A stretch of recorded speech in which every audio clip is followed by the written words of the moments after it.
সবাইকে শুভেচ্ছা জানিয়ে শুরু করছি আমাদের আজকের টপিক সিনডেপসাস। সিনডেপসাস জাতীয় গাছগুলো ভারতীয় উপমহাদেশের প্রেক্ষিতে কীরকমভাবে বেড়ে ওঠে, তাদের যত্ন কীরকম, আজ সেসব বিষয় নিয়েই আলোচনা করব।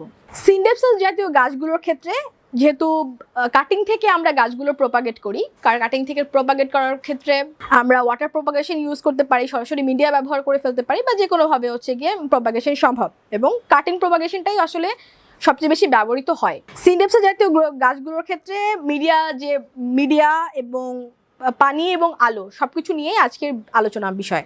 সিনডেপসাস জাতীয় সব ধরনের গাছ রাখতে পারবেন, সিনডেপসাস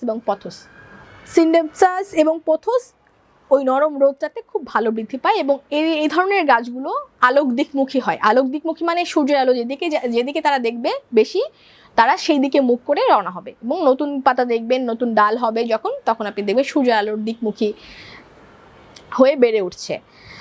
তো অনেকেই আমাদের ইনডোর প্ল্যান্টস কমিউনিটিতে অনেকেই মনে করেন ঘরের ভেতরে, বিশেষ করে বদ্ধ ঘরের ভেতরে এই জাতীয় গাছ পালা সম্ভব, কিন্তু না।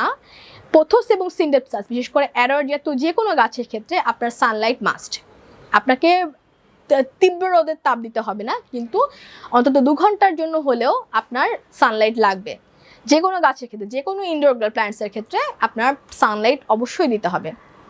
যদি আপনি সকালবেলা রোদ দিতে পারেন খুব ভালো, যদি আপনি সকালবেলা রোদ না দিতে পারেন তাহলে প্রপার শেডের ব্যবস্থা করবেন, এবং সারাদিনের ইনডিরেক্ট সানলাইট এটা পেতে হবে।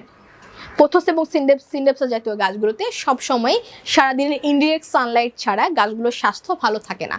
তা সেক্ষেত্রে গাছগুলো খুব লিকলিকে হয়, নোডের যে প্রস্থ, ডালের যে প্রস্থ, সেই প্রস্থটা কমে যায়, এবং পাতার শেপ বড় হয় না, বড় শেপে পাতা হয় না। সিনডেপসাস জাতীয় গাছগুলোর ক্ষেত্রে পাতার আকৃতি কতখানি বড় হতে পারে?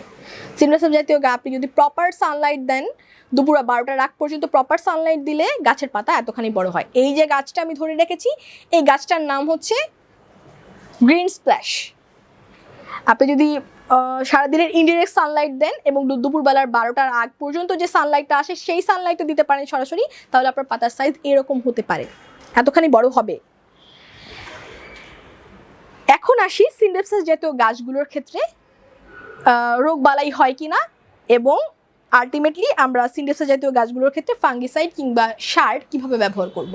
সিনডেপসাস জাতীয় গাছগুলোর ক্ষেত্রে আসলে তেমন একটা রোগবালাই দেখিনি। অনেক ক্ষেত্রে বিশেষ করে মিলিবাগের সংক্রমণ দেখা দিতে পারে, এবং আরেকটা আছে সেটা হচ্ছে মাকড়ের সংক্রমণ দেখা দিতে পারে। মাকড় তো পাতার পেছন দিক থেকে আক্রমণ করে, সেক্ষেত্রে মিলিবাগের ক্ষেত্রে আমরা আসলে নাইট্রো বা ইমিটাফ ব্যবহার করি, এবং মাকড়নাশকের ক্ষেত্রে ভার্টিমেক ব্যবহার করি।